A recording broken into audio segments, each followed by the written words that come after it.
Yo, yo, yo.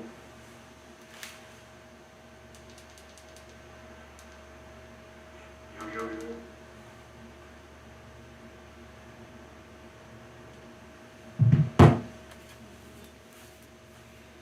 yo. Okay. I'm trying to finish the essay second series tonight, I think. Which is 2 essays, Nominalist and Realist, and New England Reformers. That's 12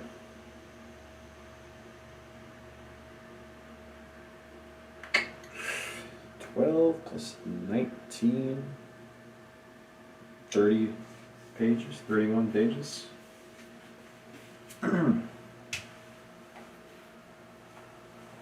Might take me like 2 hours if I'm fast.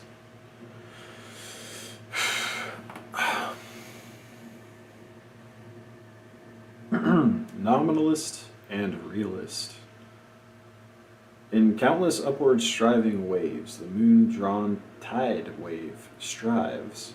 In thousand far transplanted grafts, the parent fruit survives. So in the newborn millions, the perfect atom lives.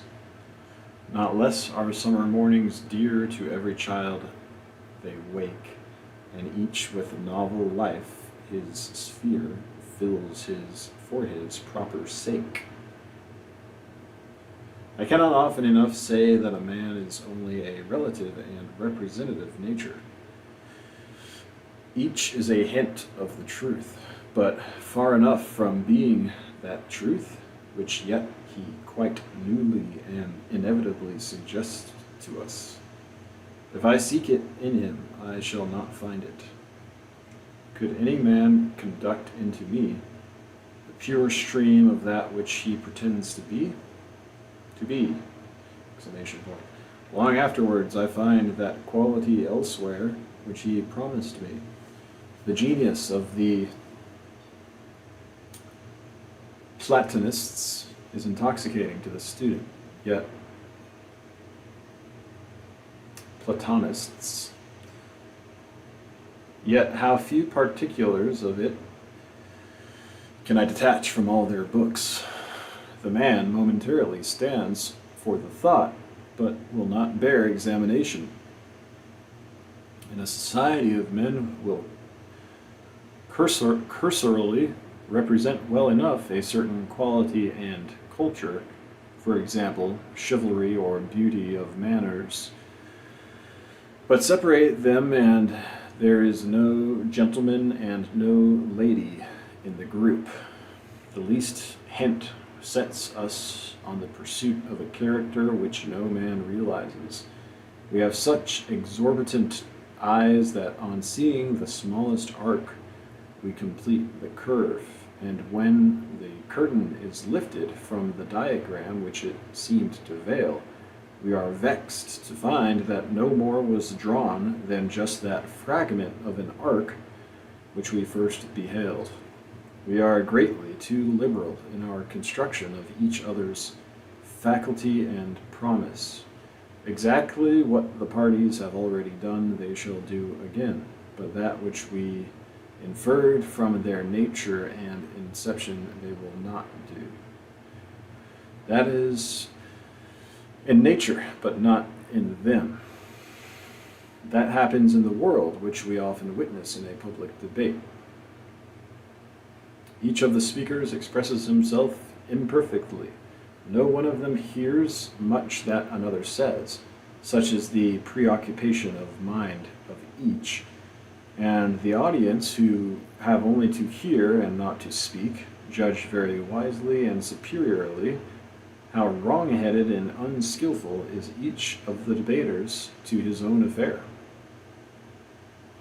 Great men, or men of great gifts, you shall easily find, but symmetrical men never.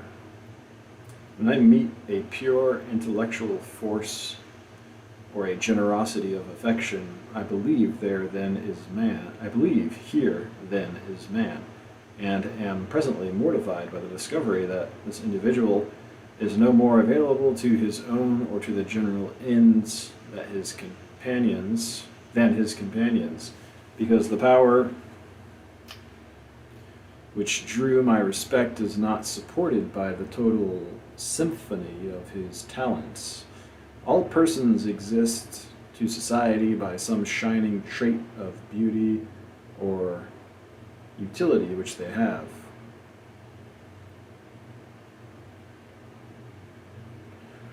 We borrow the proportions of the man from that one fine feature and finish the portrait symmetrically, which is, who makes a good public appearance, and conclude thence the perfection of his private character, on which this is based. But he has no private character. He is a graceful cloak or lay figure for holidays. All our poets, heroes, and saints fail utterly in some one or in many parts to satisfy our idea, fail to draw our spontaneous interest, and so leave us without any hope of realization but in our own future. Our exaggeration of all fine characters arises from the fact that we identify each in turn with the soul, but there are no such men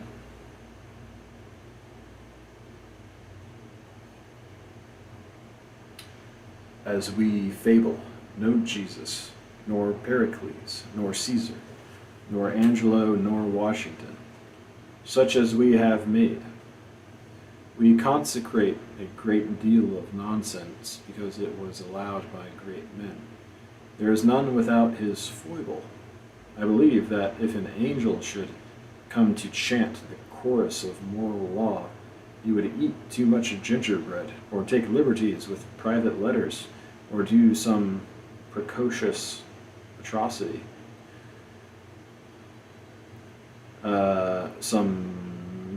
Precious atrocity? It is bad enough that our geniuses cannot do anything useful, but it is worse that no man is fit for society who has fine traits. He is admired at a distance, but he cannot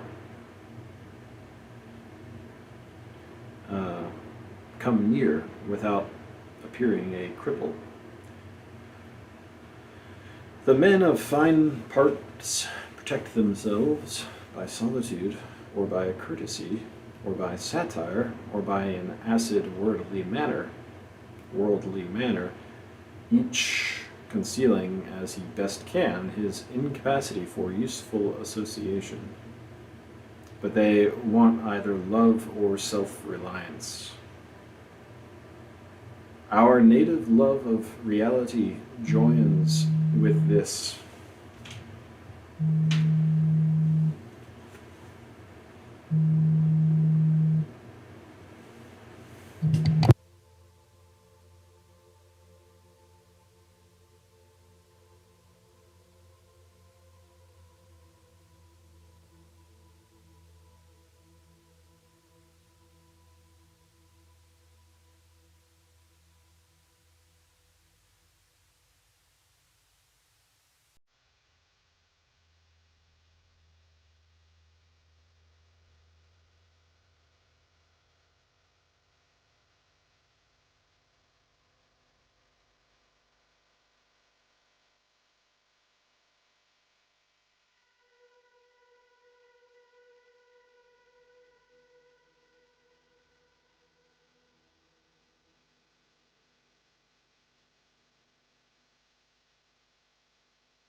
Our native love of reality joins with this experience to teach us a little reserve and to dissuade a too sudden surrender to the brilliant qualities of persons. Young people admire talents or particular excellences. As we grow older, we value total powers and effects as the impression, the quality, the spirit of men and things. The genius is all. The genius is all. The man, it is his system. We do not try a solitary word or act, but his habit. The act which you praise, I praise not, since they are departures from his faith, and are mere compliances. The magnetism which arranges tribes and races in one polarity is alone to be respected. The men are steel filings, yet we unjustly select a particle and say, O steel filing number 1, what heart drawings I feel to thee! What prodigious virtues are these of thine! How constitutional to thee, and incommunicable! Whilst we speak, the lodestone is withdrawn, down falls out, filing in a heap with the rest, and we continue our mummery to the wretched shaving. Let us go for universals, for the magnetism, not for the needles. Human life and its persons are poor empirical pretensions. A personal influence is an ignis fatuus. If they say it is great, it is great. If they say it is small, it is small. You see it, and you see it not. By turns, it borrows all its size from the momentary estimation of the speakers. The will-o'-the-wisp vanishes if you go too near, vanishes if you go too far, and only blazes at one angle. Who can tell if Washington be a great man or no? Who can tell if Franklin be, yes, or any, but the 12 or 6 of 3 great gods of fame, and they too loom and fade before the eternal. We are amphibious creatures, weaponed for 2 element, having 2 sets of faculties, the particular and the catholic. We adjust our instrument for general observation and sweep the heavens as easily as we pick out a single figure in the terrestrial landscape. We are practically skillful in detecting elements for which we have no place in our theory and no name. Thus we are very sensible of an atmospheric influence in men and in bodies of men, not accounted for in an arithmetical addition of all their measurable properties. There is a genius of a nation which is not to be found in the numerical citizens, but which characterizes the society. England, strong, punctual, practical, well-spoken England, I should not find if I should go to the island to seek it. In the Parliament, in the playhouse, at dinner tables, I might see a great number of rich, ignorant, book-read, conventional, proud men, many old women, and not anywhere the Englishmen who made the good speeches, combined the accurate engines, and did the bold and nervous deeds.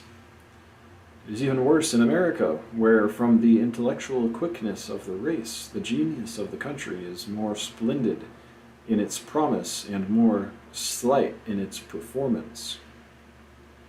Webster cannot do the work of Webster. We conceive distinctly enough the French and Spanish, the German genius, and it is not the less real that perhaps we should not meet in either of those nations a single individual who corresponded with the type. We infer the spirit of the nation in great measure from the language, which is a sort of monument to which each forcible individual in a course of many hundred years has contributed a stone. And universally, a good example of this social force is the veracity of language, which cannot be debauched. In any controversy concerning morals, an appeal may be made with safety to the sentiments which the language of the people expresses.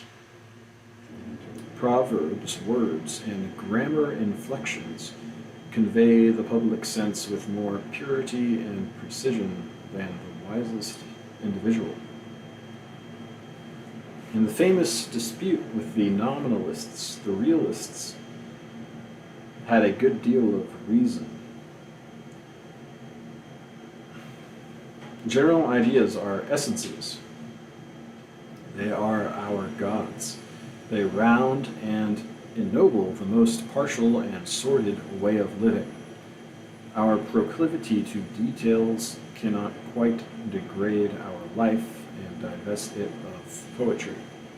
The day laborer is reckoned as standing at the foot of the social scale, yet he is saturated with the laws of the world. His measures are the hours, morning and night, solstice and equinox, geometry, astronomy, and all the lovely accidents of nature play through his mind. Money, which represents the prose of life, and which is hardly spoken of in parlors without an apology, is in its effects and laws as beautiful as roses. Property keeps the accounts of the world and is always moral. The property will be found where the labor, the wisdom, and the virtue have been in nations, in classes, and the whole lifetime considered, with the compensations, in the individual also. How wise the world appears when the laws and usages of nations are largely detailed, and the completeness of the municipal system is considered. Nothing is left out. If you go into the markets and the custom houses, the insurers and notaries' offices, the offices of sealers of weights and measures, of inspections of provisions, it will appear as if one man had made it all. Wherever you go, a wit like your own has been before you, and has realized its thought. The Eleusinian mysteries, the Egyptian architecture, the Indian astronomy, the Greek sculpture show that there always were seeing and knowing men in the planet. The world is full of Masonic ties, of guilds, of secret and public legions of honor, that of scholars, for example, and that of gentlemen fraternizing with the upper class of every country and every culture. I am very much struck in literature by the appearance that one person wrote all of the books, as if the editor of a journal planted his body of reporters in different parts of the field of action and relieved some by others from time to time. But there is such equality and identity both of judgment and point of view in the narrative that it is plainly the work of one all-seeing, all-hearing gentleman. I looked into Pope's Odyssey yesterday. It is as correct and elegant after our canon of today as if it were newly written. The modernness of all good books seems to give me an existence as wide as man. What is well done, I feel as if I did. What is ill done, I reckon not of. Shakespeare's passages of Passion, for example, and Lear and Hamlet are in the very dialect of the present year. I am faithful again to the whole over the members in my use of books. I find the most pleasure in reading a book in a manner least flattering to the author. I read Proclus and sometimes Plato, as I might read a dictionary for a mechanical help to the fancy and the imagination. I read for the lustres as if one should use a fine picture in a chromatic experiment for its rich colors. It is not Proclus, but a piece of nature and fate that I explore. It is a greater joy to see the author's author than himself.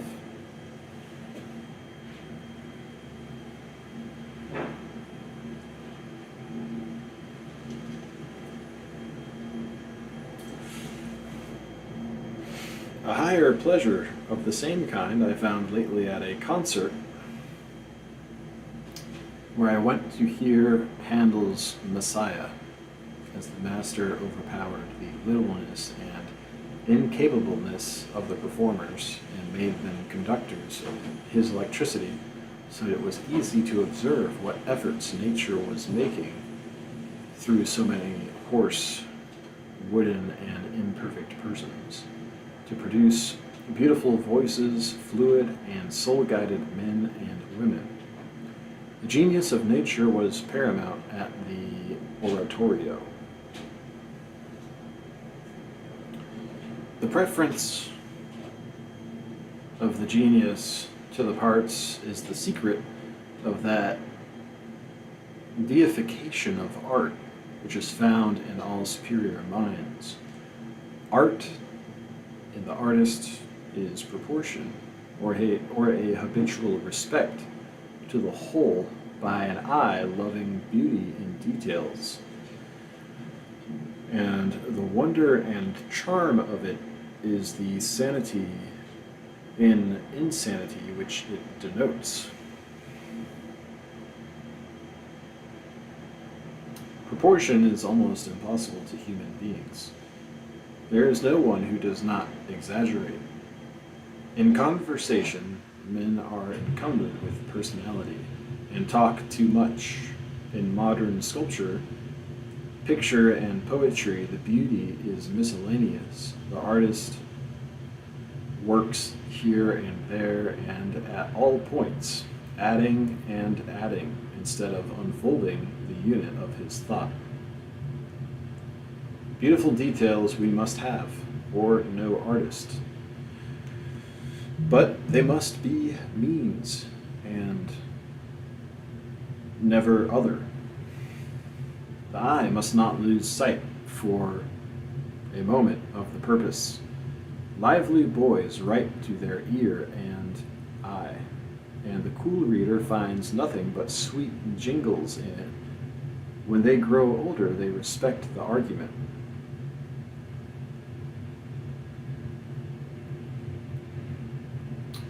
We obey the same intellectual integrity when we study in exceptions the law of the world. Anomalous facts as the never quite obsolete rumors of magic and demonology, and the new allegations of phrenologists and neurologists are of ideal use. They are good indications. Homeopathy is insignificant as an art of healing, but of great value as criticism on the hygeia or medical practice of the time. So with mesmerism, Swedenborgism, Fourierism, and the millennial church, they are poor pretensions enough, but good criticism on the science, philosophy, and preaching of the day. For these abnormal insights of the adepts ought to be normal and things of course.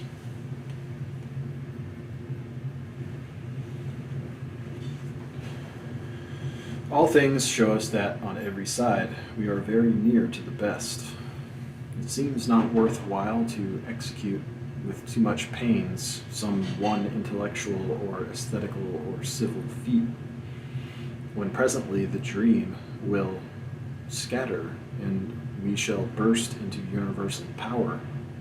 The reason of idleness and of crime is the deferring of our hopes. Whilst we are waiting, we beguile the time with jokes, with sleep, with eating, and with crimes.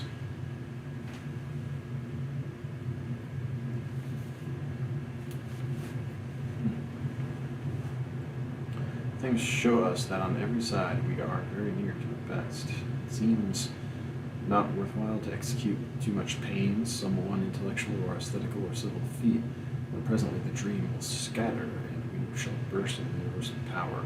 The reason of idleness and of crime is the deferring of our hopes, whilst we are waiting, we beguile the time with jokes and with sleep.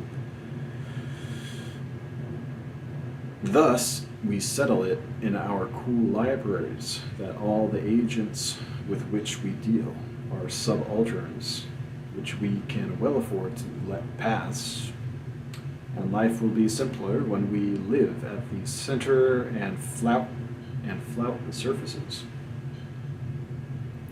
I wish to speak with all respect of persons, but sometimes I must pinch myself to keep awake and preserve the due decorum. They melt so fast into each other that they are like grass and trees, and it needs an effort to treat them as individuals. Though the uninspired man certainly finds persons of a conveniency in household matters, the divine man does not respect them. He sees them as a rack of clouds or a fleet of ripples which the wind drives over the surface of the water. But this is flat rebellion. Nature will not be Buddhist.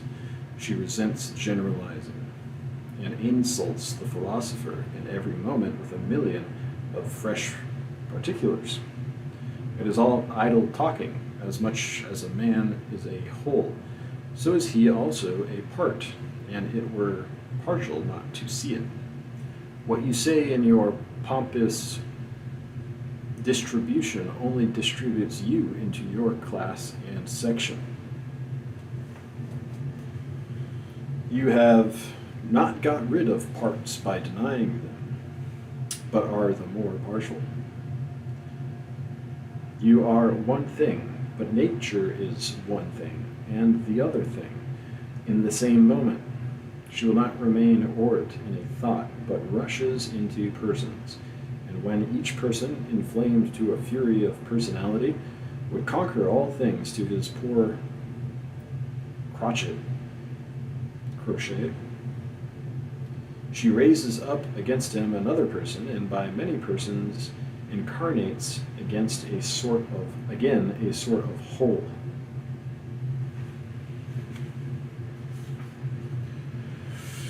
She will have all. Nick Bottom cannot play all the parts. Work it how he may, there will be somebody else, and the world will be round. Everything must have its flower or effort at the beautiful, coarser or finer, according to its stuff. They relieve and recommend each other, and the sanity of society is a balance of 1,000 insanities. She punishes abstractionists and will only forgive an induction which is rare and casual. We like to come to a height of land and see the landscape, just as we value a general remark in conversation. But it is not the intention of nature that we should live by general views. We fetch fire and water, run about all day among the shops and markets, and get our clothes and shoes made and mended, and are the victims of these details. And once in a fortnight we arrive perhaps at a rational moment. If we were not thus infatuated, if we saw the real from hour to hour, We should not be here to write and to read, but should have been burned or frozen long ago. She would never get anything done if she suffered admirable Crichtons and universal geniuses. She loves better a wheelwright who dreams all night of wheels, and a groom who is part of his horse. For she is full of work, and these are her hands.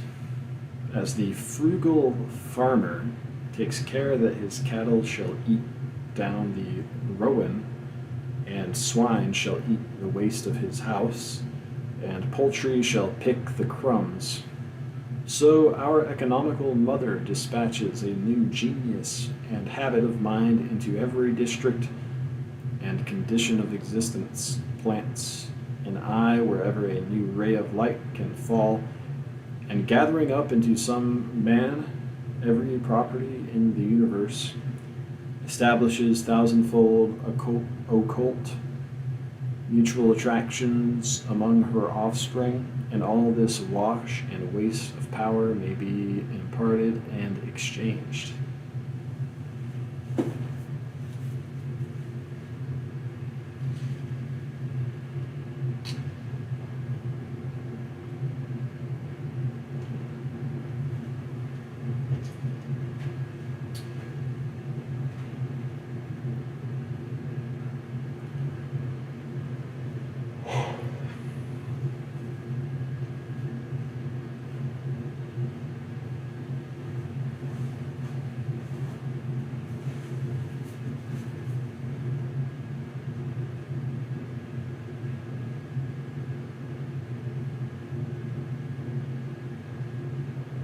Great dangers, undoubtedly, accrue from this incarnation and distribution of the Godhead, and hence nature has her maligners, as if she were Circe, and Alfonso of Castile fancied he could have given useful advice, but she does not go unprovided. She has hellebore at the bottom of the cup. Solitude would ripen a plentiful crop of despots. The recluse thinks of men as having his manner, or as not having his manner, and as having degrees of it, more and less. But when he comes into a public assembly, he sees that men have very different manners from his own, and in their way admirable. In his childhood and youth, he has had many checks and censures, and thinks modestly enough of his own endowment. When afterwards he comes to unfold it in propitious circumstance, it seems the only talent he is delighted with his success, and accounts himself already the fellow of the great.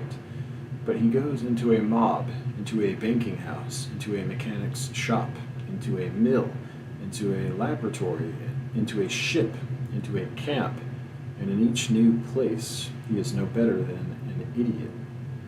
Other talents take place and rule the hour. The rotation which whirls every leaf and pebble to the meridian reaches to every gift of man, and we all take turns at the top. For nature, who abhors mannerism, has set her heart on breaking up all styles and tricks, and it is so much easier to do what one has done before than to do a new thing, that there is a perpetual tendency to set a mode. In every conversation, even the highest, there is a certain trick which may be soon learned by an acute person, and then that particular style continued indefinitely.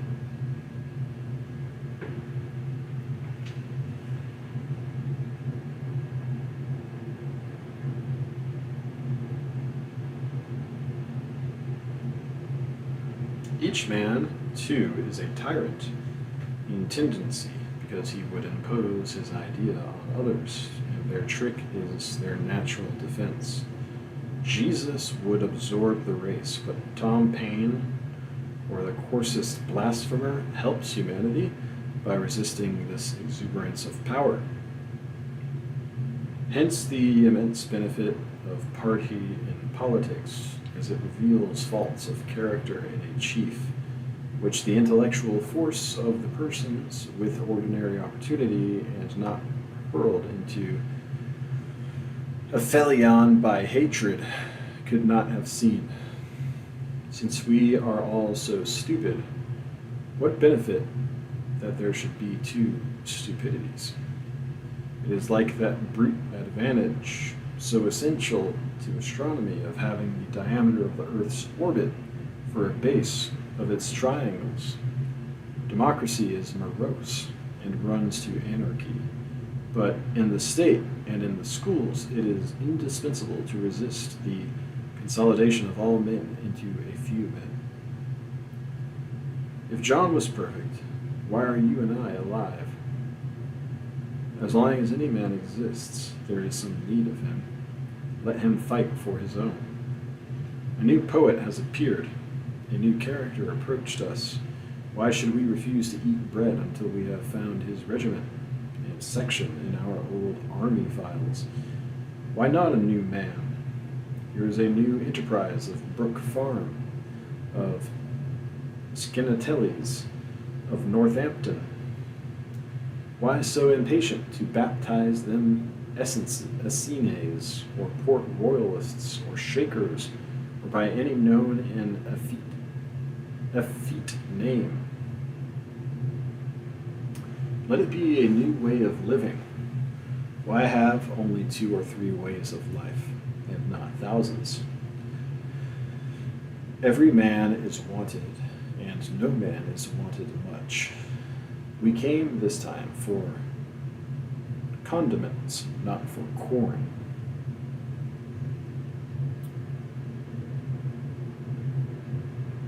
We want the great genius only for joy, for 1 star more in our constellation, for 1 tree more in our grove. But he thinks we wish to belong to him as he wishes to occupy us. He greatly mistakes us. I think I have done well if I have acquired a new word from a good author.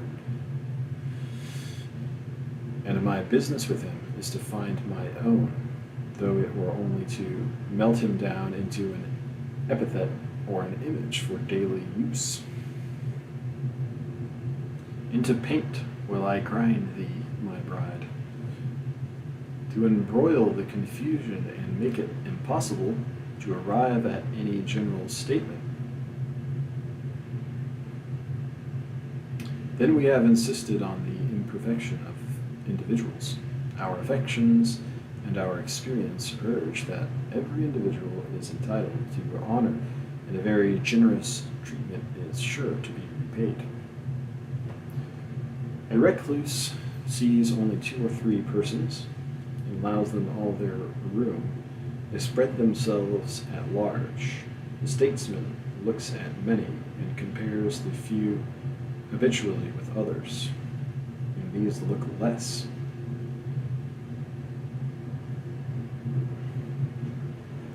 Yet are they not entitled to this generosity of reception, and is not munificence the means of insight? For though gamesters say that the cards beat all the players, though they were never so skillful, yet in the contest we are now considering, players are also the game, and share the power of the cards. If you criticize a fine genius, the odds are that you are out of your reckoning, and instead of the poet, are censoring your own caricature of him. For there is somewhat spheral and infinite in every man, especially in every genius, which, if you can come very near him, sports with all your limitations. For rightly every man is a channel through which heaven floweth, and whilst I fancied I was criticizing him, I was censoring, or rather terminating my own soul. After taxing Goethe as a courtier, artificial, unbelieving, worldly, I took up this book of Helena and found him an Indian of the wilderness, a piece of pure nature, like an apple or an oak, large as morning or night, and virtuous as a briar rose. But care is taken that the whole tune shall be played. If we were not kept among surfaces, everything would be large and universal. Now the excluded attributes burst in on us with the more brightness that they have been excluded. Your turn now, my turn next, is the rule of the game. The universality being hindered in its primary form comes in the secondary form of all sides. The points come in succession to the meridian, and by the speed of rotation a new whole is formed. Nature keeps herself whole and her representation complete in the experience of each mind. She suffers no seat to be vacant in her college. It is the secret of the world that all things subsist and do not die, but only retire a little from sight, and afterwards return again. Whatever does not concern us is concealed from us. As soon as a person is no longer related to our present well-being, he is concealed or dies, as we say.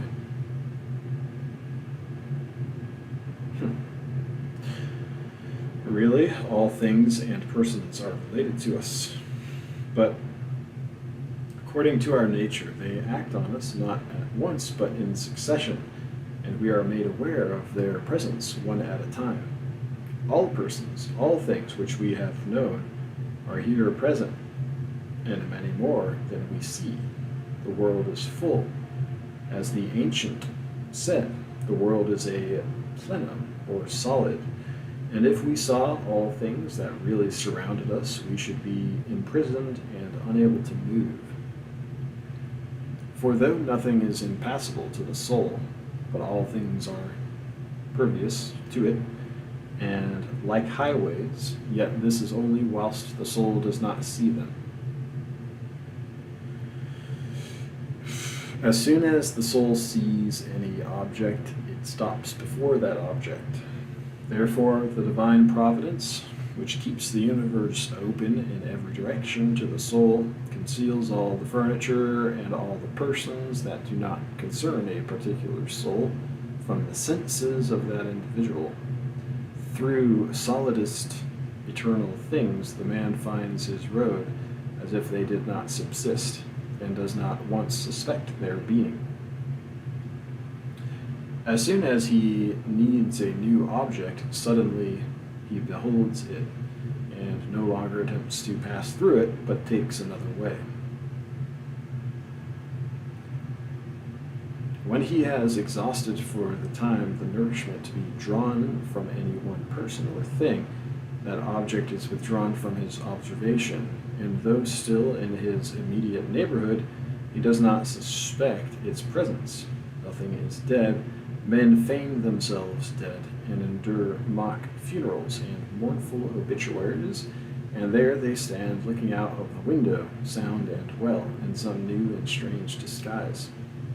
Jesus is not dead. He is very well alive, nor John, nor Paul, nor Muhammad, nor Aristotle. At times we believe we have seen them all. You could easily tell the names under which they go.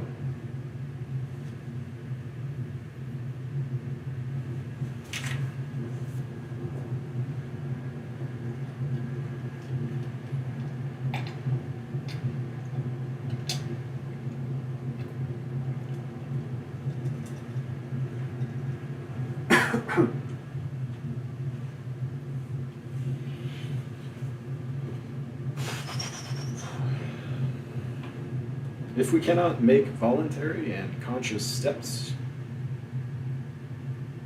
in the admirable science of universals, let us see the parts wisely and infer the genius of nature from the best particulars with a becoming charity. What is best in each kind is an index of what should be the average of that. My friend, the average of that thing. Love shows me the opulence of nature by disclosing to me, in my friend, a hidden wealth, and I infer an equal depth of good in every other direction. It is commonly said by farmers that a good pear or apple costs no more time or pains to rear than a poor one. So I would have no work of art, no speech or action or thought or friend, but the best.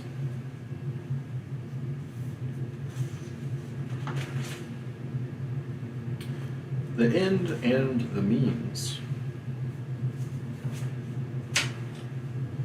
The gamester and the game. Life is made up of the intermixture and reaction of these two amicable powers, whose marriage appears beforehand monstrous, as each denies and tends to abolish the other. We must reconcile the contradictions as we can, but their discord and their concord introduce wild absurdities into our thinking and speech. No sentence will hold the whole truth, and the only way in which we can be just is by giving ourselves the lie. Speech is better than silence. Silence is better than speech. All things are in contact. Every atom has a sphere of repulsion. Things are and are not at the same time, and the like. All the universe over, there is but one thing, the old two-face, this old two-face, creator-creature, mind-matter, right-wrong, of which any proposition may be affirmed or denied. Very fitly, therefore, I assert that every man is a partialist, that nature secures him as an instrument by self-conceit, preventing the tendencies to religion and science, and now further assert that each man's genius, being merely affectionately explored, he is justified in his individuality, as his nature is found to be immense.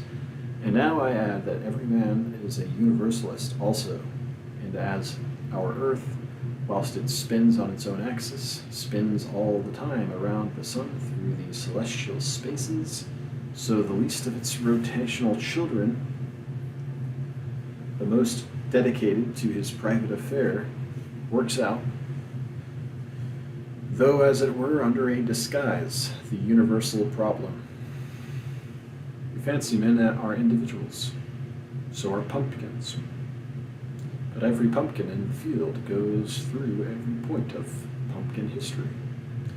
The rabid Democrat, as soon as he is senator and rich man, has ripened beyond possibility of sincere radicalism, and unless he can resist the sun, he must be conservative the remainder of his days.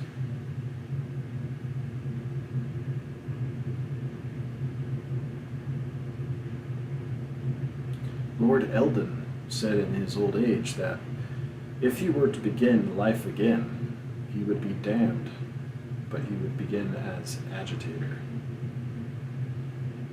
He would be damned, but he would begin as agitator. We hide this universality if we can, but it appears at all points. We are as ungrateful as children. There is nothing we cherish and strive to draw to us, but in some hour we turn and rend it. We keep a running fire of sarcasm at ignorance and the life of the senses. Then goes by, perchance, a fair girl, a piece of life, gay and happy, and and making the commonest offices beautiful by the energy and heart with which she does them. And seeing this, we admire and love her and them, and say, Lo, a genuine creature of the fair earth, not dissipated or too early ripened by books, philosophy, religion, society, or care, insinuating a treachery and contempt for all we have had so long loved and wrought in ourselves and others.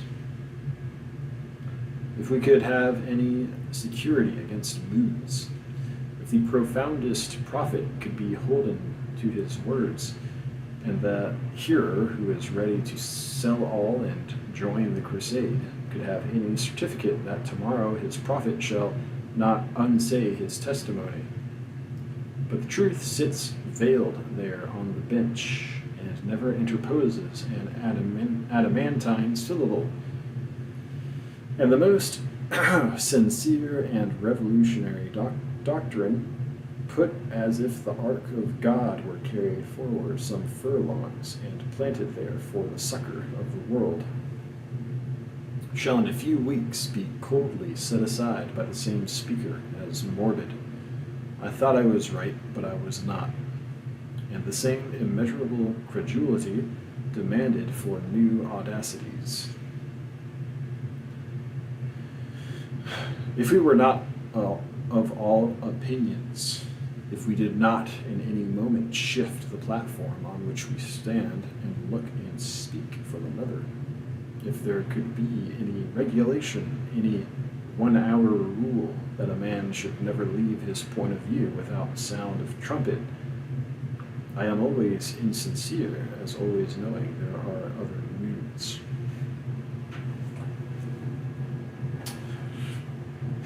How sincere and confidential we can be, saying all that lies in the mind, and yet go away feeling that all is yet unsaid.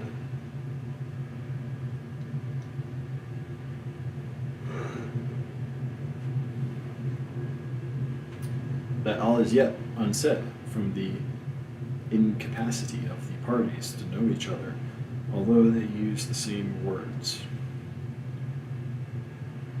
My companion assumes to know my mood and habit of thought, and we go and we leave matters just as they were at first because of that vicious assumption. It is said that every man believes every other to be an incurable partialist and himself a universalist. Is it that every man believes every other to be an incurable partialist and himself a universalist? I talked yesterday with a pair of philosophers. I endeavored to show my good men that I liked everything by turns and nothing long, that I loved the center, but doted on the superficies, doted on the superficies, that I loved man, if men seemed to me mice and rats, that I revered saints, but woke up glad that the old pagan world stood its ground and died hard, that I was glad of men of every gift and nobility, but would not live in their arms. Could they but once understand that I loved to know that they existed, heartily wished them Godspeed, yet out of my poverty of life and thought had no word or welcome for them when they came to see me, and could well consent to their living an organ for any claim I felt on them, it would be a great satisfaction.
New England Reformers. Lecture read before the Society in Amory Hall on Sunday, March 3rd, 1844. In the suburb, in the town, on the railway, in the square, came a beam of goodness down, doubling daylight everywhere. Peace now each for malice takes, beauty for his sinful weeds. The angel hope I makes him an angel whom she leads.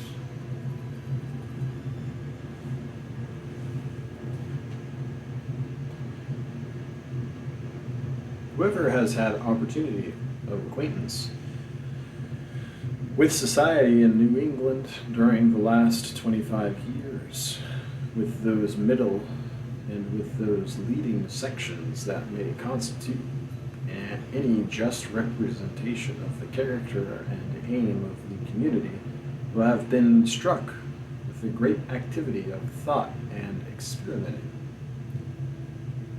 His attention must be commanded by the signs that the church or religious party is falling from the church nominal and is appearing in temperance and non-resistance societies, in movements of abolitionists and of socialists, and in very significant assemblies called Sabbath and Bible conventions, composed of ultraists, of seekers of all the soul of soldiery of dissent, and meeting to call in question the authority of the Sabbath,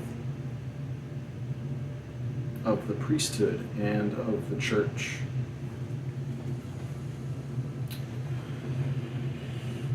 In these movements nothing was more remarkable than the discontent they begot in the movers. The spirit of protest and of detachment drove the members of these conventions to bear testimony against the church, and immediately afterwards to declare their discontent with these conventions, their independence of their colleagues, and their impatience of the methods whereby they were working.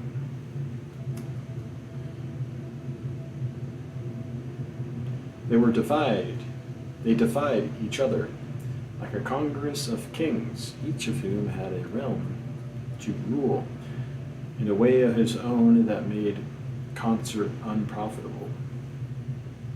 What a fertility of projects for the salvation of the world! One apostle thought all men should go to farming, and another that no man should buy or sell. That the use of money was the cardinal evil. Another that the mischief was in our diet, that we eat and drink damnation.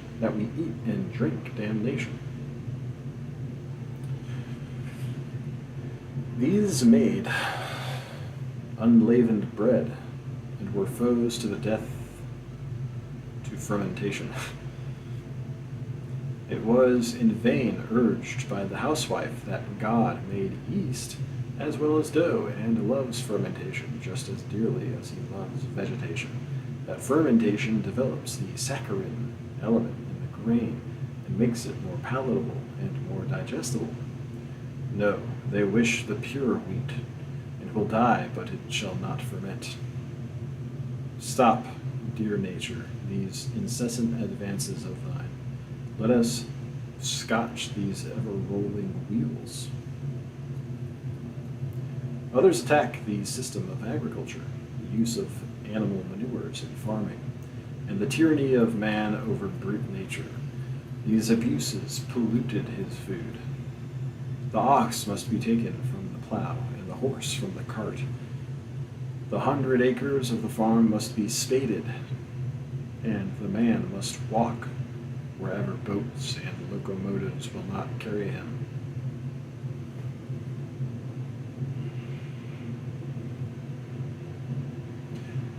Even the insect world was to be defended, that had been too long neglected. and a society for the protection of groundworms, slugs, and mosquitoes was to be incorporated without delay. With these appeared the adepts of homeopathy, of hydropathy, of mesmerism and phrenology, and their wonderful theories of the Christian miracles.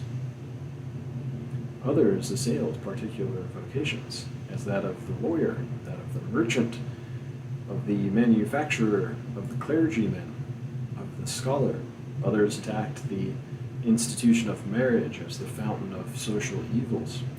Others devoted themselves to the worrying of churches and meetings for public worship, and the fertile forms of antinomianism among the elder Puritans seemed to have their match in the plenty of the new harvest of reform. With this din of opinion and debate, there was a keener scrutiny of institutions and domestic life than any we had known. There was sincere protesting against existing evils, and there were changes of employment dictated by conscience. No doubt there was plentiful vaporing, and cases of backsliding might occur. But in each of these movements emerged a good result, a tendency to the adoption of simpler methods and an assertion of the sufficiency of the private man. Thus it was directly in the spirit and genius of the age. What happened in one instance when a church censored and threatened to excommunicate one of its members on account of the somewhat hostile part to the church which his conscience led him to take in the anti-slavery business, the threatened individual immediately excommunicated the church in a public and formal process. This has been several times repeated.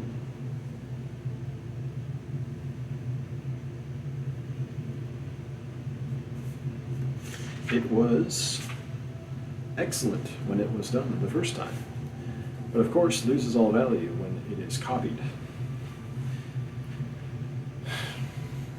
Every project in the history of reform, no matter how violent and surprising, it is good when it is the dictate of man's genius and constitution,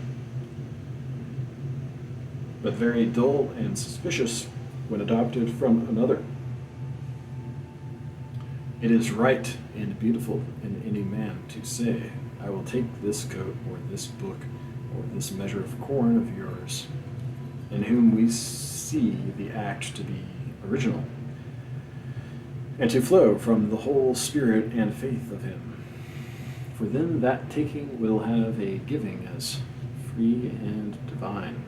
But we are very easily disposed to resist the same generosity of speech when we miss originality and truth to character in it. There was in all the practical activities of New England for the last quarter of a century a gradual withdrawal of tender consciences from the social organizations. There is observable throughout the contest between mechanical and spiritual methods, but with a steady tendency of the thoughtful and virtuous to a deeper belief and reliance on spiritual facts.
spiritual facts.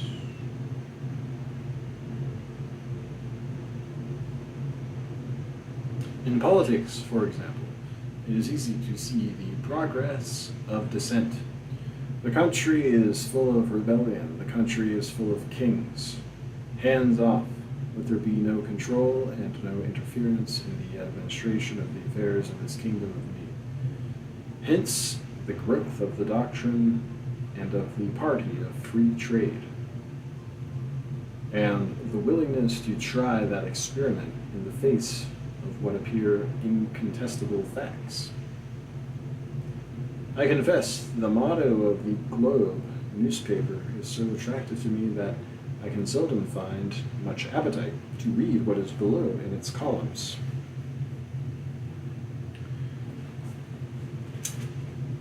The world is governed too much. So the country is frequently affording solitary examples of resistance to the government, solitary nullifiers who throw themselves on their reserved rights, nay, who have reserved all their rights, who reply to the assessor and to the clerk of court that they do not know the state, and embarrass the courts of law by non-juring, and the commander-in-chief of the militia by non-resistance. The same disposition to scrutiny and dissent appeared in civil, festive, neighborly, and domestic society. A restless, prying, conscientious criticism broke out in unexpected quarters. Who gave me the money with which I bought my coat? Why should professional labor and that of the counting house be paid so disproportionately to the labor of the porter and wood sawyer? This whole business of trade gives me to pause and think, as it constitutes false relations between men, inasmuch as I am prone to count myself relieved of any responsibility to behave well and nobly to that person whom I pay with money, and behave well and nobly to that person whom I pay with money. Whereas, if I had not that commodity, I should be put on my good behavior in all companies, and man would be a benefactor to man, as being himself his only certificate that he had a right to those aids and services which each asked of the other.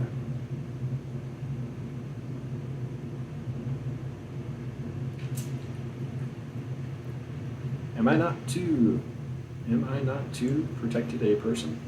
Is there not a wide disparity between the lot of me and the lot of thee, my poor brother, my poor sister? Am I not defrauded of my best culture and the loss of those gymnastics which manual labor and the emergencies of poverty constitute?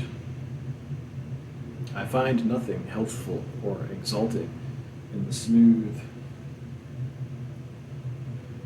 conventions of society.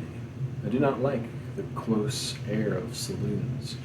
I begin to suspect myself to be a prisoner. Though treated with all this courtesy and luxury, I pay a destructive tax in my conformity. The same insatiable criticism may be traced in the efforts for the reform of education. The popular education has been taxed with a want of truth and nature. It was complained that an education to things was not given. We are students of words. We are shut up in schools and colleges and recitation rooms for 10 or 15 years, and come out at last with a bag of wind, a memory of words, and do not know a thing. We cannot use our hands, or our legs, or our eyes, or our arms. We do not know an edible root in the woods. We cannot tell our course by the stars, nor the hour of the day by the sun. It is well if we can swim and skate. We are afraid of a horse, of a cow, of a dog, of a snake, of a spider. The Roman rule was to teach a boy nothing that he could not learn standing. The old English rule was all summer in the field and all winter in the study. And it seems as if a man should learn to plant or to fish or to hunt, that if a man should learn to plant or to fish or to hunt, that he might secure his subsistence at all events, and not be painful to his friends and fellow men. The lessons of science should be experimental also. The sight of a planet through a telescope is worth all the course on astronomy. The shock of the electric spark in the elbow outvalues all the theories. The taste of the nitrous oxide, the firing of an artificial volcano, are better than volumes of chemistry.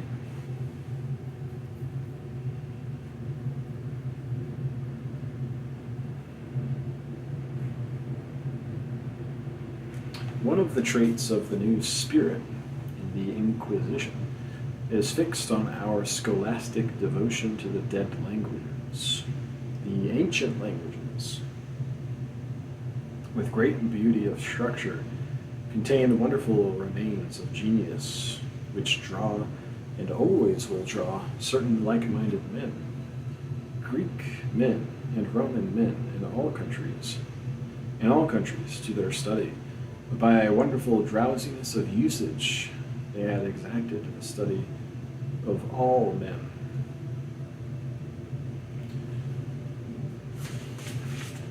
Once, say 2 centuries ago,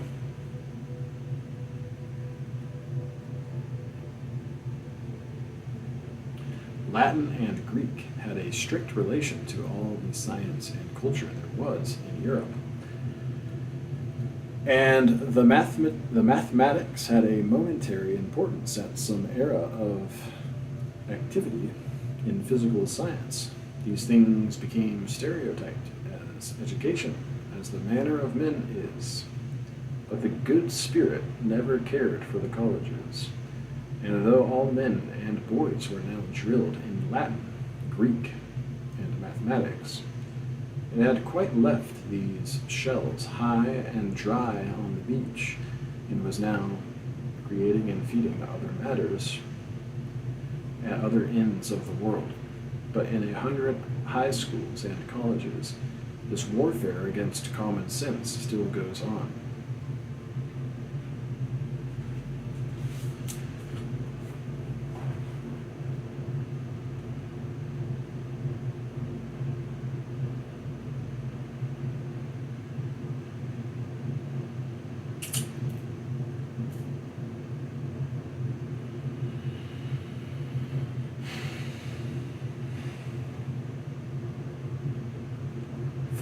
For 6 or 10 years, the pupil is parsing Greek and Latin.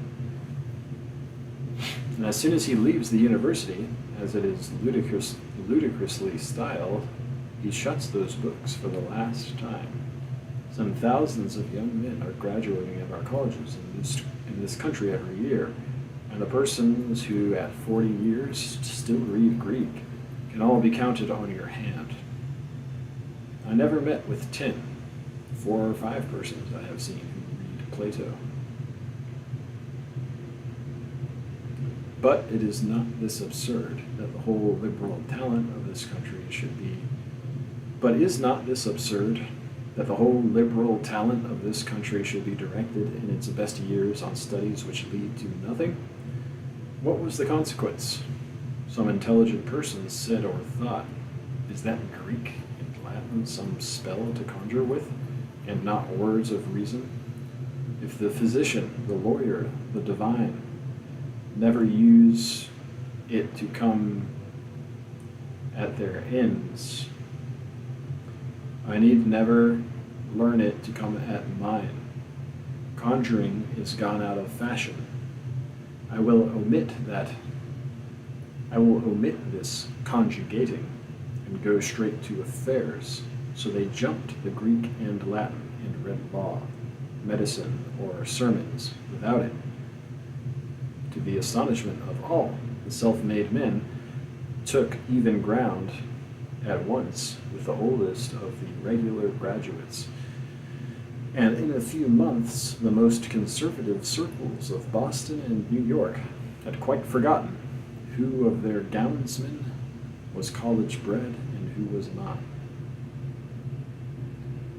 One tendency appears alike in the philosophical speculation and in the rudest democratical movements through all the petulance and all the puerility, the wish, namely, to cast aside the superfluous and arrive at short methods, urged, as I suppose, by an intuition that the human spirit is equal to all emergencies alone, and that man is more often injured than helped by the means he uses.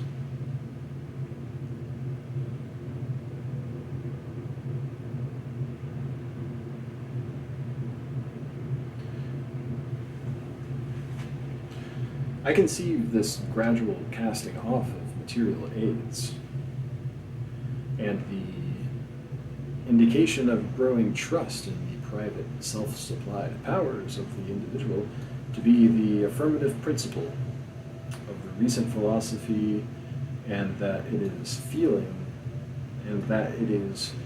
feeling its own profound truth and is reaching forward at this very hour to the happiest conclusions. I readily concede that in this, as in every period of intellectual activity, there has been a noise of denial and protest. Much was to be resisted, much was to be got rid of by those who were reared in the old before they could begin to affirm and to construct. Many a reformer perishes in his removal of rubbish, and that makes the offensiveness of the class. They are partial, they are not equal to the work they pretend. They lose their way in the assault on the kingdom of darkness. They expend all their energy on some accidental evil and lose their sanity and power of benefit. It is of little moment that 1 or 2 or 20 errors of our social system be corrected, but of much that the man be in his senses.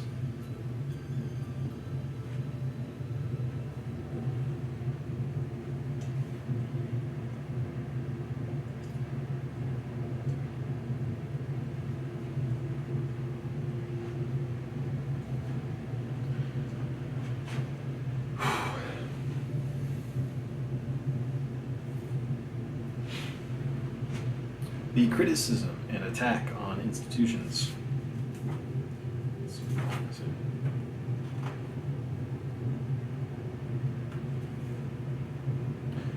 The criticism and attack on institutions which we have witnessed has made one thing plain, that society gains nothing whilst a man, not himself renovated, attempts to renovate things around him. He has become tediously good in some particular, but negligent or narrow in the rest, and hypocrisy and vanity are often the disgusting result. It is handsomer to remain in the establishment, better than the establishment, and conduct that in the best manner, than to make a sally against evil by some single improvement, without supporting it by a total regeneration. Do not be so vain of your one objection. Do you think there is only one? Alas, my good friend, there is no part of society or of life better than any other part. All our things are right and wrong together. The wave of evil washes all our institutions alike.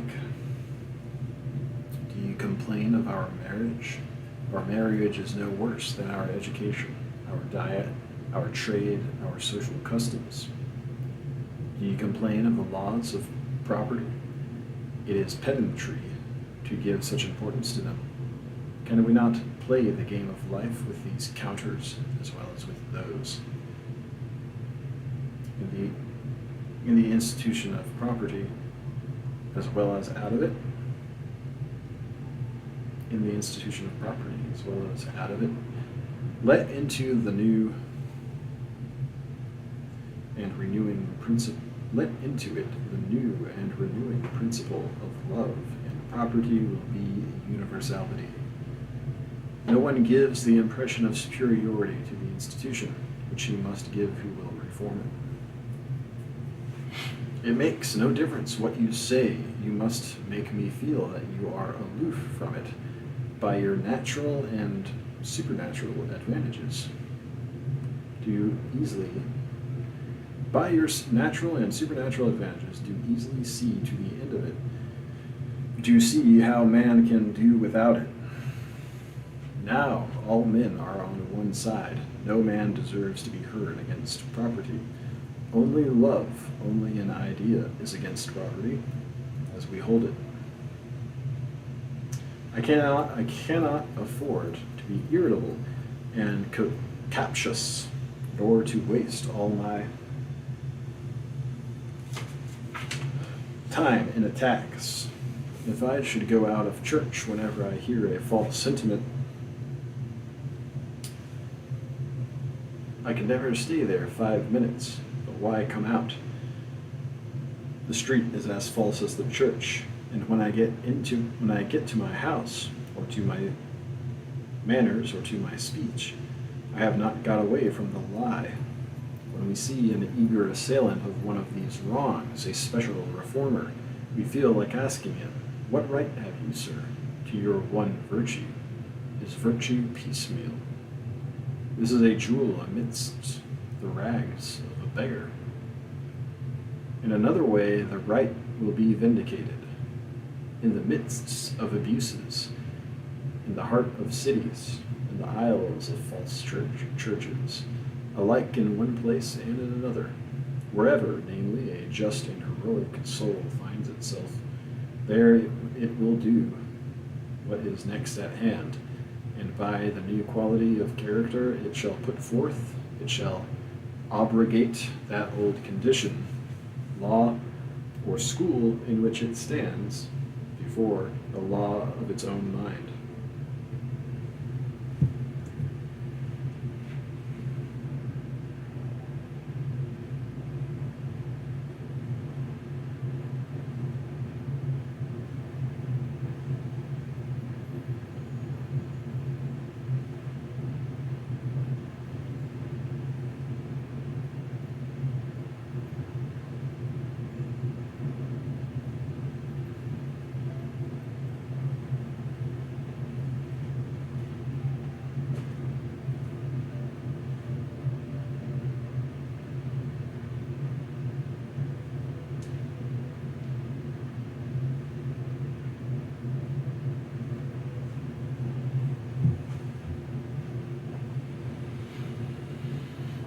If partiality was one fault of the movement party, the other defect was their reliance on association.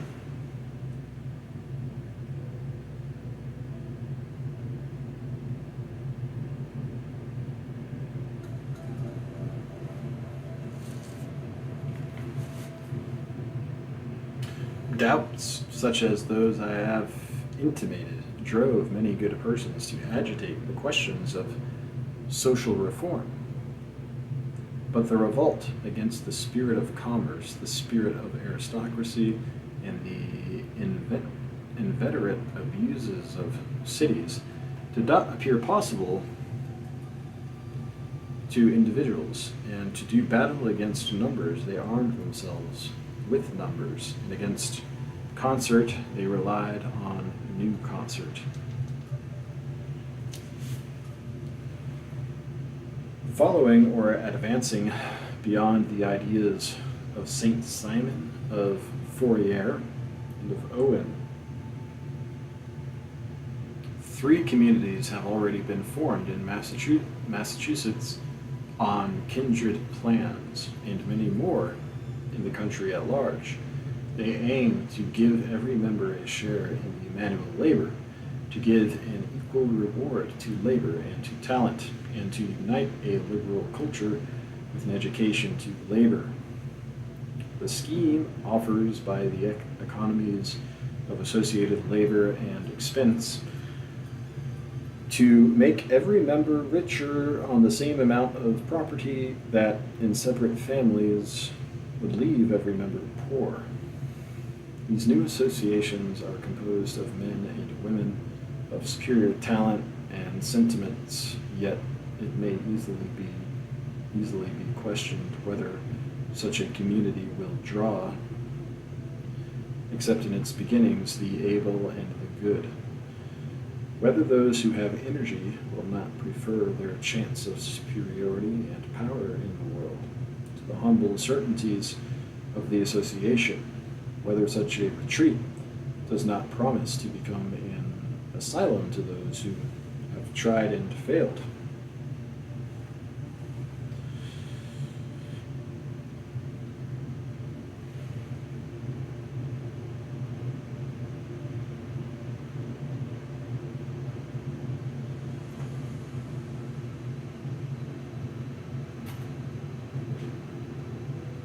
Tried and failed.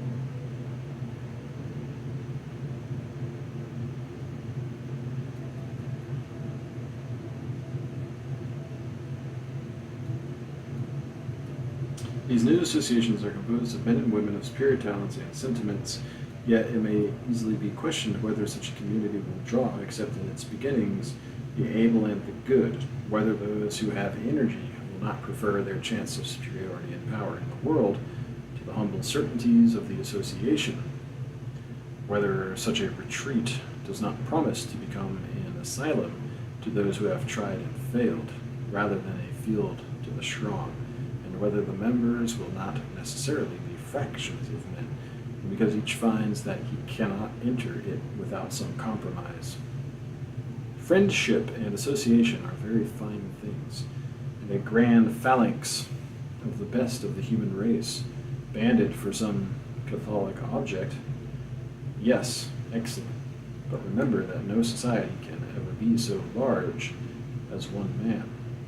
He, in his friendship, in his natural and momentary associations, doubles or multiplies himself. But in the hour in which he mortgages himself to 2 or 10 or 20, he dwarfs himself below the stature of one.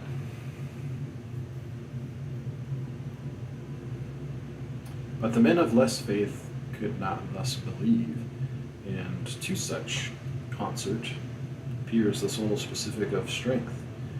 I have failed, and you have failed, but perhaps together we shall not fail. Our housekeeping is not satisfactory to us, but perhaps a phalanx, a community might be. Many of us have differed in opinion, and we could find no man who could make the truth plain, but possibly a college or an ecclesiastical council might. I have not been able either to persuade my brother or to prevail on myself to disuse the traffic or the potation of brandy, but perhaps a pledge of total abstinence might effectually restrain us. The candidate my party votes for is not to be trusted with $1, but he will be honest in the Senate, for we can bring public opinion to bear on him. Thus, concert was the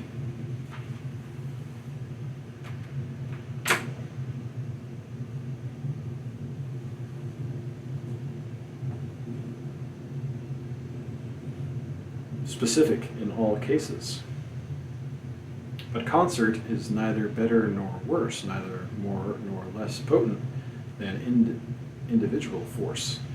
All the men in the world cannot make a statue walk and speak, cannot make a drop of blood or a blade of grass any more than one man can. But let there be one man, let there be truth in 2 men, in 10 men. Then is concert for the first time possible. because the force which moves the world is a new quality, and can never be furnished by adding whatever quantities of a different kind. What is the use of the concert of the false and the disunited? There can be no concert in two, where there is no concert in one.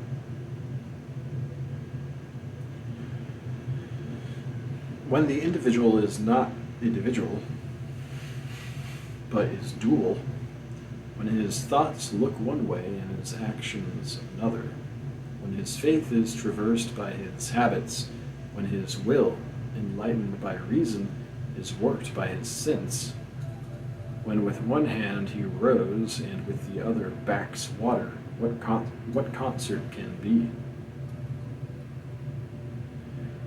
I do not wonder at the interest these projects inspire. The world is awaking to the idea of union, and these experiments show what it is thinking of. It is and will be magic. Men will live and communicate and plow and reap and govern as by added ethereal power when once they are united, as in a celebrated experiment, by expiration and respiration exactly together. 4 persons lift a heavy man from the ground by the little finger only, and without sense of weight. But this union must be inward and not one of covenants, and is to be reached by a reverse of the methods they use. The union is only perfect when all the uniters are isolated. It is the union of friends who live in different streets or towns. Each man, if he attempts to join himself to others, is on all sides cramped and diminished of his proportion. And the stricter the union, the smaller and the more pitiful he is. But leave him alone to recognize in every hour and place the secret soul. He will go up and down, doing the works of a true member, and to the astonishment of all, the work will be done with concert, though no man spoke. Government will be adamantine without any governor. The union must be ideal in actual individualism. I pass to the indication and some particulars of that faith in man, which the heart is preaching to us in these days, and which engages the more regard from the consideration that the speculations of one generation are the history of the next following. In alluding just now to our system of education, I spoke of the deadness of its details, but it is open to graver criticism than the policy of its members. It is a system of despair. The disease with which the human mind now labors is want of faith. Men do not believe in a power of education. We do not think we can speak to divine sentiments in man, and we do not try. We renounce all high aims. We believe that the defects of so many perverse and so many frivolous people who make up society are organic, and society is a hospital of incurables.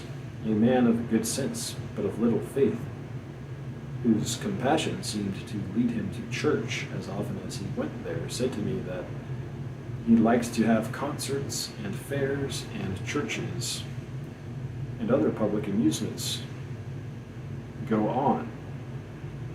I am afraid the remark is too honest, and comes from the same origin as the maxim of the tyrant. If you would rule the world quietly, you must keep it amused. I notice too that the ground on which eminent public servants urge the claims of popular education is fear. This country is filling up with thousands and millions of voters, and you must educate them to keep them from our throats. We do not believe that any education, any system of philosophy, any influence of genius will ever give depth of insight to a superficial mind. Having settled ourselves into this infidelity, our skill is expended to procure alleviations, diversions, opiates. We adorn the victim with manual skill, his tongue with languages, his body with inoffensive and comely manners. So have we cunningly hid the tragedy of limitation and inner death we cannot avert. It is strange that society should be devoured by a secret melancholy which breaks through all its smiles and all its gaiety and games. But even one step farther, our infidelity has gone. It appears that some doubt is felt by good and wise men, whether really the happiness and probity of men is increased by the culture of the mind in those disciples to which we give the name of education. Unhappily, too, the doubt comes from scholars, from persons who have tried these methods. In their experience, the scholar was not raised by these secret thoughts amongst which he dwelt, but used them to selfish ends. He was a profane person, and became a showman, turning his gifts to a marketable use, and not to his own sustenance and growth. It was found that the intellect could be independently developed, that is, in separation from the man, as any single organ can be invigorated, and the result was monstrous. A canine appetite for knowledge was generated, which must still be fed, but was never satisfied, and this knowledge, not being directed on action, never took the character of substantial humane truth, blessing those whom it entered. It gave the scholar certain powers of expression, power of speech, the power of poetry, of literary art, but it did not bring him to peace or to beneficence. When the literary class betray a destitution of faith, it is not strange that society should be disheartened and sensualized by unbelief. What remedy? Life must be lived on a higher plane. We must go up to a higher platform, to which we are always invited to ascend. There the whole aspect of things changes. I resist the skepticism of our education and of our educated men. I do not believe that the differences of opinion and character in men are organic. I do not recognize beside the class of the good and the wise a permanent class of skeptics, or a class of conservatives, or of malignants, or of materialists. I do not believe in two classes. You remember the story of the poor woman who importuned King Philip of Macedon to grant her justice. When Philip refused, the woman exclaimed, "I appeal." The king, astonished, asked to whom she appealed. The woman replied, "From Philip drunk to Philip sober." The text will suit me very well. I believe not in two classes of men, but in man in two moods, in Philip drunk and Philip sober.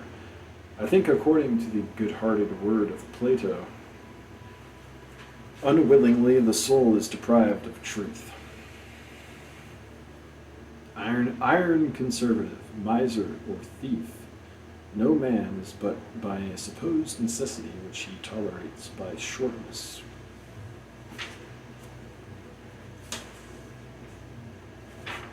Of torpidity, torpidity of sight. The soul lets no man go without some visitations and holidays of a diviner presence. It would be easy to show by a narrow scanning of any man's biography that we are not so wedded to our paltry performances of every kind.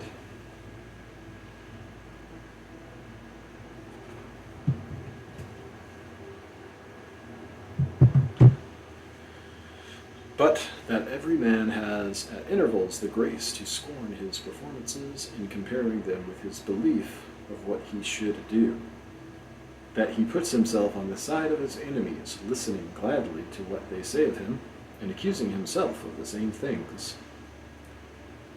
What is it men love in genius but its infinite hope, which degrades all it has done? Genius counts all its miracles, poor and short, its own ideas never executed. The Iliad, the Hamlet, the Doric column, the Roman arch, the Gothic minster, the German anthem, when they are ended, the master casts behind him. How sinks the song in the waves of melody which the universe pours over his soul, before that gracious infinite out of which he drew these few strokes. How mean they look, though the praises of the world attend them. From the triumphs of his art he turns with desire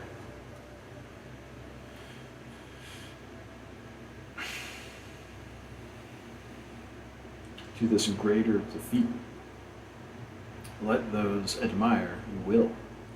With silent joy he sees himself to be capable of a beauty that eclipses all which his hands have done, all which human hands have ever done. Well, we are all the children of genius, the children of virtue, and feel their inspirations in our happier hours.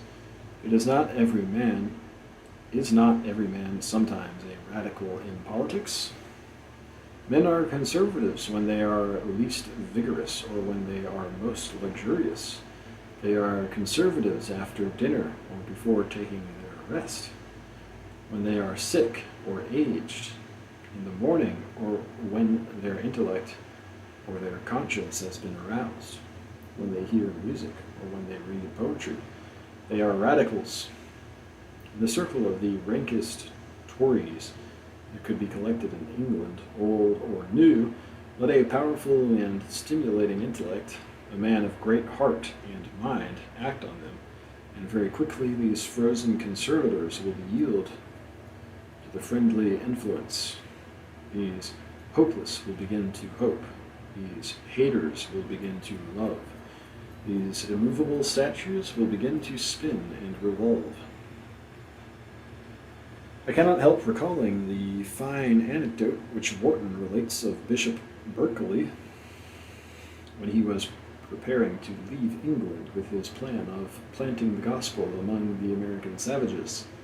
Lord Bathurst told me that the members of the Scriblerus Club, being met at his house at dinner, they agreed to rally Berkeley,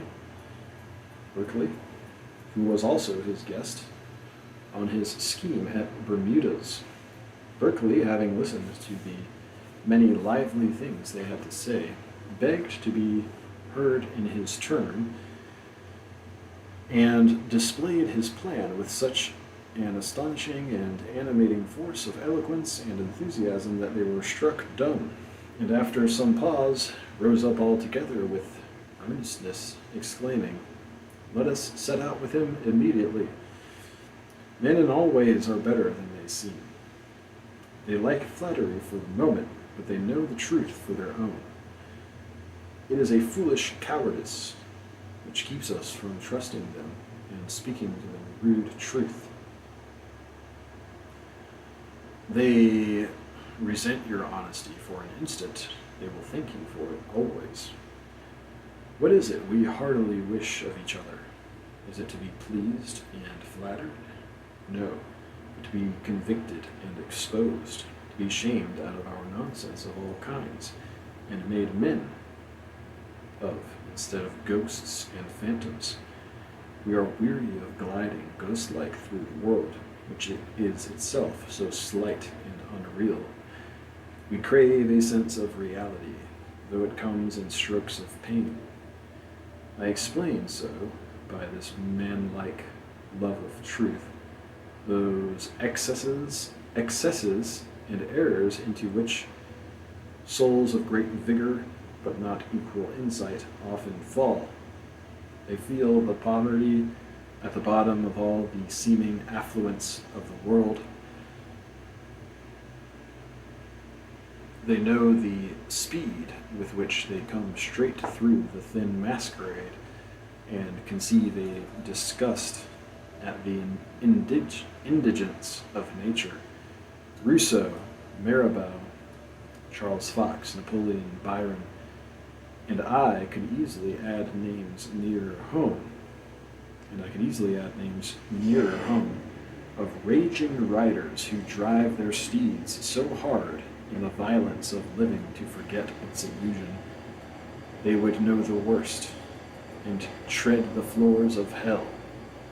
The heroes of ancient and modern fame, Cimon, Themistocles, Alcibiades,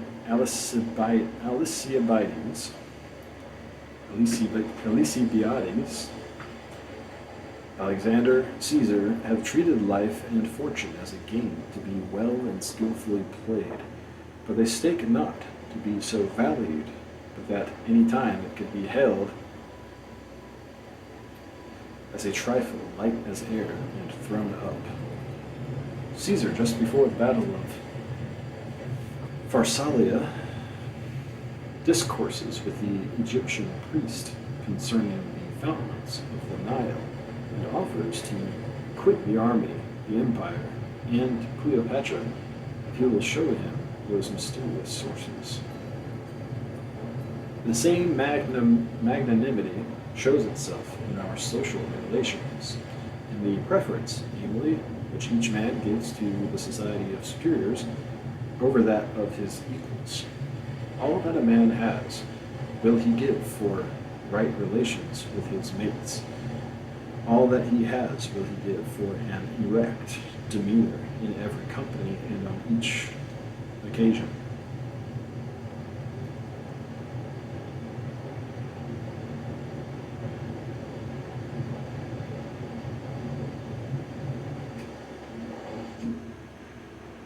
He aims at such things as his neighbor's prize, and gives his days and nights, his talents, and his heart to strike a good stroke, to acquit himself in all men's sight as a man.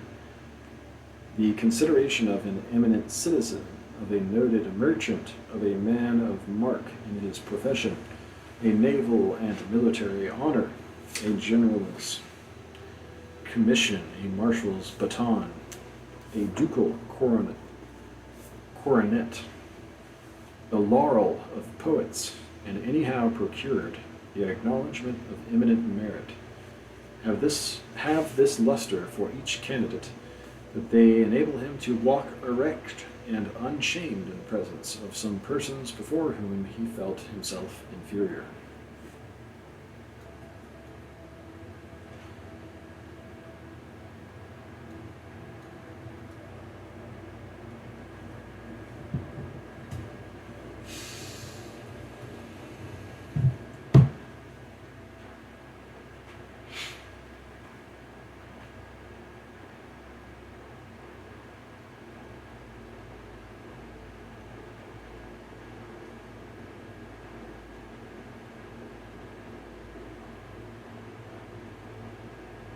Having raised himself to this rank, having established his equality with class after class of those with whom he would live well, he still finds certain others before whom he cannot possess himself, because they have somewhat fairer, somewhat grander, somewhat purer, which extorts homage of him. Is his ambition pure? Then will his laurels and his possessions seem worthless. Instead of avoiding those men who make his fine gold dim, he will cast all behind him and seek their society only, woo and embrace this his humiliation and mortification, until he shall know why his eye sinks, his voice is husky, and his brilliant talents are paralyzed in his presence. He is sure that the soul which gives the lie to all things will tell none. His constitution will not mislead him. if it cannot carry itself as it ought, high and unmatchable in the presence of any man, in these secret oracles whose whisper makes the sweetness and dignity of his life, do here withdraw and accompany him no longer. It is time to undervalue what he has valued, to dispossess himself of what he has acquired, and with Caesar to take in his hand the army, the empire, and Cleopatra, and say, all these will I relinquish if you will show me the fountains of the Nile. Dear to us are those who love us. The swift moments we spend with them are a compensation for a great deal of misery. They enlarge our life. But dearer are those who reject us as unworthy, for they add another life. They build a heaven before us, whereof we had not dreamed, and thereby supply to us new powers out of the recesses of the Spirit, and urged us to new and unattempted performances.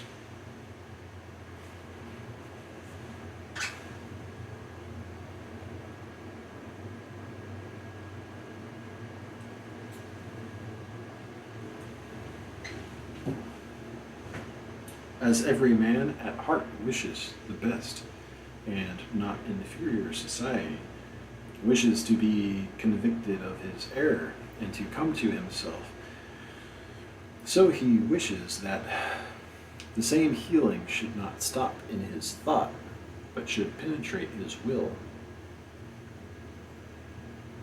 or active power. The selfish man suffers more from his selfishness than he from whom that selfishness withholds some important benefit. What he most wishes is to be lifted to some higher platform, that he may see beyond his present fear the transalpine good, so that his fear, his coldness, his custom, may be broken up like fragments of ice, melted and carried away in the great stream of goodwill. Do you ask my aid? I also wish to be a benefactor. I wish more to be a benefactor and servant than you wish to be served by me.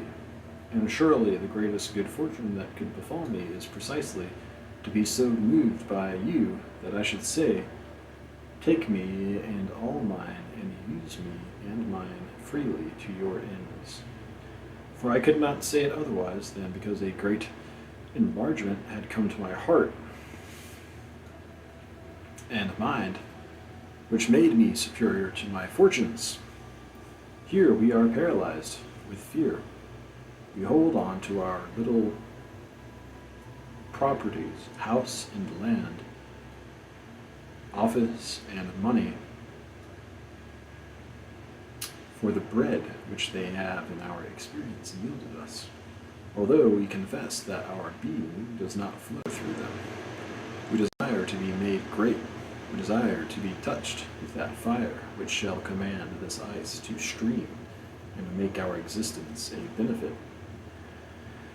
If, therefore, we start objections to your project, O friend of the slave, O friend of the poor, or of the race, understand well that it is because we wish to drive you to drive us into your measures. We wish to hear ourselves confuted. We are haunted with a belief. We are haunted with a belief that you have a secret which it would highlight,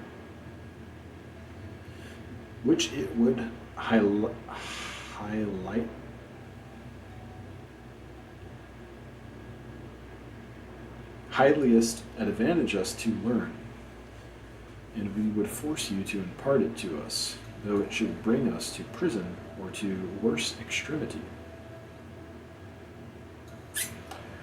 Nothing shall warp me from the belief that every man is a lover of truth.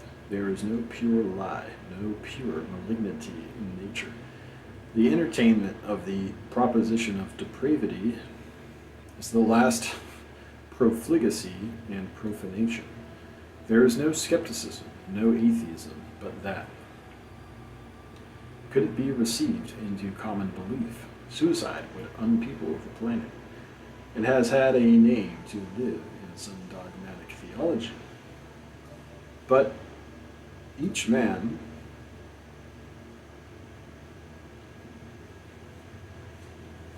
each man's innocence and his real liking of his neighbor have kept it a dead letter. I remember standing at the polls one day when the anger of the political contest, the anger of the political contest gave a certain grimness to the faces of the independent electors, and a good man at my side, looking on the people, remarked, I am satisfied that the largest part of these men on either side mean to vote right. I suppose considerate observers, looking at the masses of men in their blameless and in their equivocal actions, will assent that in spite of selfishness and frivolity, the general purpose in a great number of persons is fidelity. The reason why anyone refuses his assent to your opinion or his aid to your benevolent design is in you. He refuses to accept you as a bringer of truth, because though you think you have it, he feels you have it not. You have not given him the authentic sign.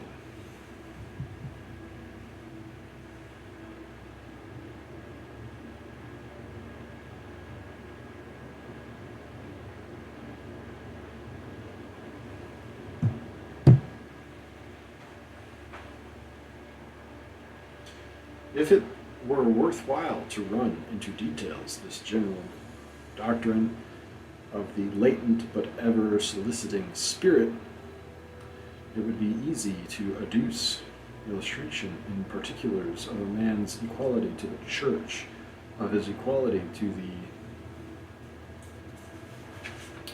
state, and of his equality to every other man. It is yet in all men's memory that a few years ago the liberal churches complained that the Calvinistic church denied to them the name of Christian. I think the complaint was confession. A religious church would not complain. A religious man like Bayman, Fox, or Swedenborg is not irritated by wanting the sanction of the church. But the church feels the accusation of his presence and belief. It only needs that a just man should walk in our streets to make it appear how pitiful and inartificial a contrivance is our legislation. The man whose part is taken and who does not wait for society in anything has a power which society cannot choose but feel. The familiar experiment called hydrostatic paradox, in which a capillary column of water balances the ocean, is a symbol of the relation of one man to the whole family of men. The wise Dandamis, on hearing the lives of Socrates, Pythagoras, and Diogenes read, judged them to be great men every way, excepting that they were too much subjected to the reverence of the laws, which to second and authorize true virtue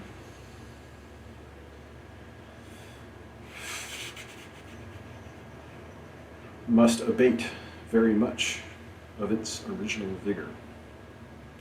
And as a man is equal to the church and equal to the state, so he is equal to every other man.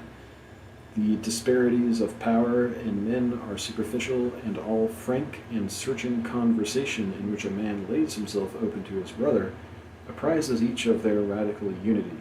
When two persons sit and converse in a thoroughly good understanding, the remark is sure to be made, see how we have disputed about words.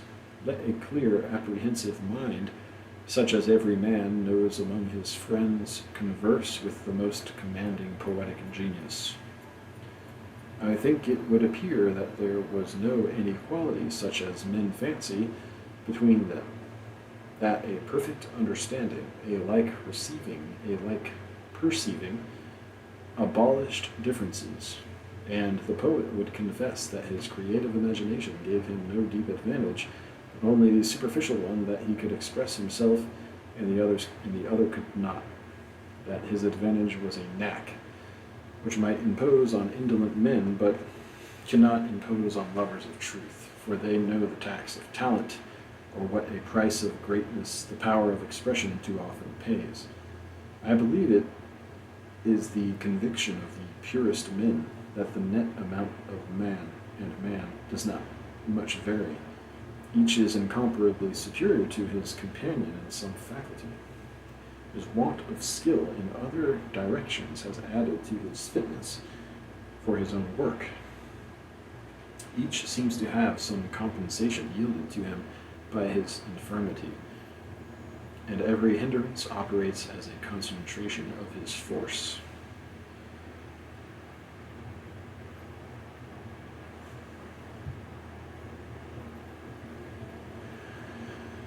These and the like experiences intimate that man stands in strict connection with a higher fact never yet manifested. There is power over and behind us, and we are the channels of its communications. We seek to say thus and so, and over our head some spirit sits which contradicts what we say. We would persuade our fellow to this or that, another self within our eyes, this or that, another self within our eyes dissuades him.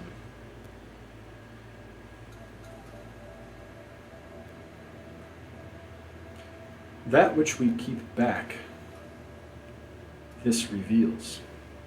In vain we compose our faces and our words. It holds uncontrollable communication with the enemy, and he answers civilly to us, but believes the spirit. We exclaim, "There's a traitor in the house," but at last it appears that he is the true man, and I am the traitor.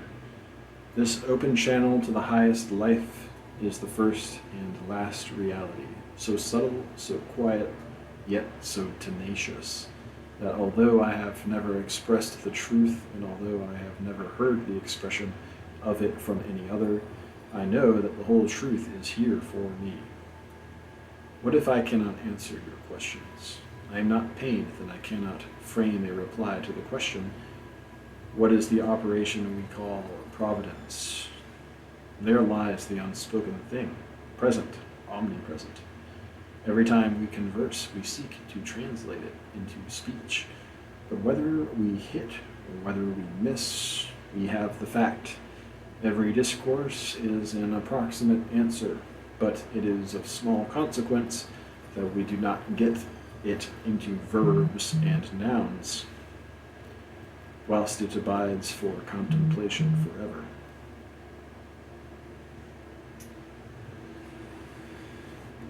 In the auguries of the prophesying heart shall make, if the auguries of the prophesying heart shall make themselves good in time, the man who shall be born, whose advent men and events prepare and foreshadow, and foreshow, is one who shall enjoy his connection with a higher life, with the man within man, shall destroy distrust by his trust, shall use his native but forgotten methods, shall not take counsel of flesh and blood, but shall rely on the law, alive and beautiful, which works over our heads and under our feet. Pitiless, it avails itself of our success when we obey it, and of our ruin when we contravene it. Men are all secret believers in it, else the word justice would have no meaning. They believe that the best is the true, that right is done at last, or chaos would come. It reminds actions after their nature. It rewards actions after their nature, and not after the design of the agent. Work, it saith to man, in every hour, paid or unpaid. See only that thou work, and thou canst not escape the reward. Whether thy work be fine or coarse, planting corn or writing epics, so only it be honest work, done to thine own approbation.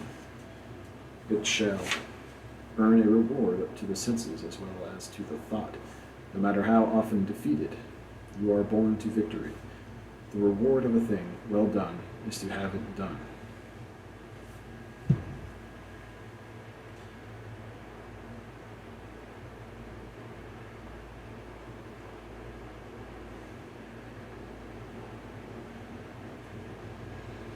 As soon as a man is wonted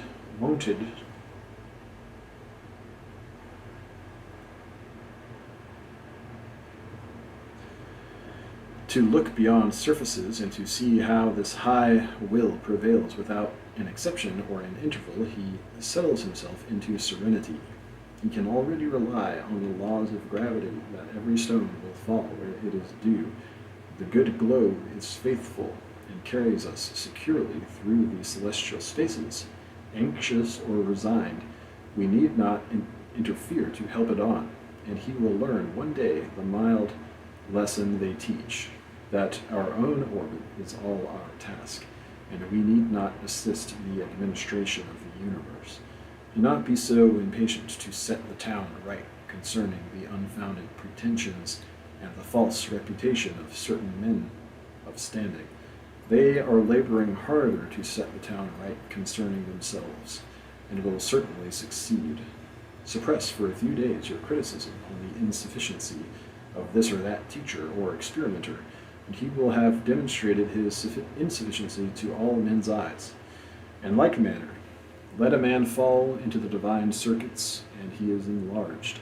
Obedience to his genius is the only liberating influence.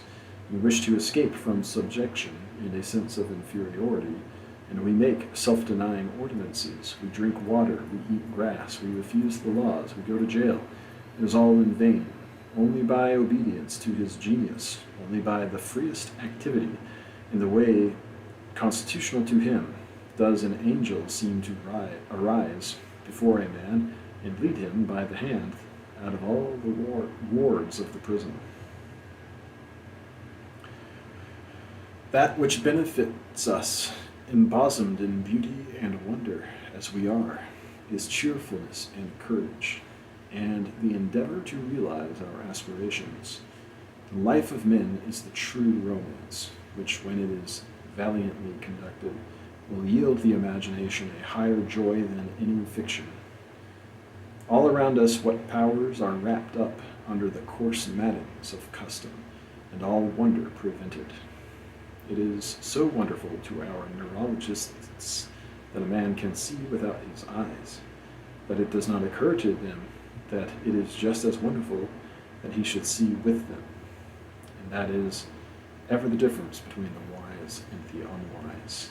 The latter wonders at what is unusual, the wise man wonders at the usual. Shall not the heart which has received so much trust the power by which it lives? May it not quit other leadings and listen to the soul that has guided it so gently and taught it so much? Secure that the future will be worthy of the past. May it not quit other leadings and listen to the soul that has guided it and taught it so much. Secure that the future will be worthy of the past. That's it. End of second series. Next is Plato the philosopher, and then Napoleon, or the man of the world.